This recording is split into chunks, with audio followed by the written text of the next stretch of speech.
एहतजाज किया है। ये जो बल्लू वाले पीर हैं हमारी ज़मीनों के ऊपर, हमारे गाँव के ऊपर नाजायज़ तरीके से कब्जा कर रहे हैं। भाई वज़ीर ज़राअत जो है वो भी यहाँ पे ज़िला कौंसल में जब तकरीब के लिए यहाँ पे तशरीफ़ लाए तो उनकी गाड़ी को भी रोक कर इन्होंने एहतजाज किया। अपने रकबे पर भी ये काबिज है, इन्होंने ठेके पर दिया हुआ अपना रकबा, और ये जो रकबा इन्होंने इस्तेमाल में कराया है अपने ना, उस पर कब्जा करना चाहते हैं।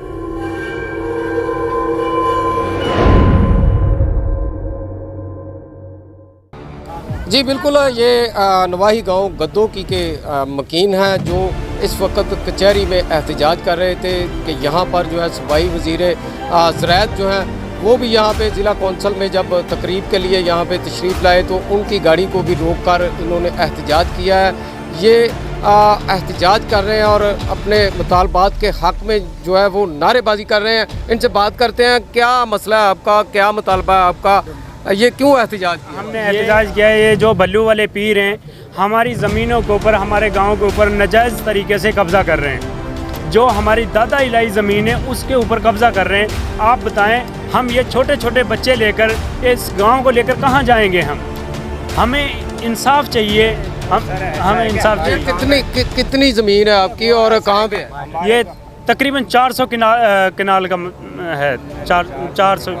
हाँ नहीं सर, वो ऐसा है कि हमारे गांव में इस्तेमाल हुई थी 1999 में। इन्होंने ये जो बल्लू वाले पीर हैं उन्होंने अपना रकबा छोड़ दिया और हमारा रकबा अलाट करा दिया, जबकि अपने रकबे पर भी ये काबिज है, इन्होंने ठेके पर दिया हुआ अपना रकबा, और ये जो रकबा इन्होंने इस्तेमाल में कराया है अपने ना, उस पर कब्जा करना चाहते हैं। जी बिल्कुल, ये 400 कनाल बताया जा रहा है ज़मीन है इनकी, जिन पर जो है वो नाजायज़ काबजीन जो हैं वो कब्ज़ा कर रहे हैं। बासर अफराद हैं, इनका कहना है कि ज़िले इंतज़ामिया जो है वो भी उनके साथ मिली हुई है। अपने रकबे की बजाय हमारे रकबे पर जो है वो जो मलकीती रकबा है उस पर कब्ज़ा करने की कोशिश में जो मसरूफ़ हैं। तो ये ज़िले इंतज़ामिया, आला अफसरान और जो सूबाई वज़ीर हैं उनसे मुतालबा कर रहे हैं कि इनके रकबे पर जो है वो कब्ज़े की कोशिश को नाकाम बनाया जाए। जी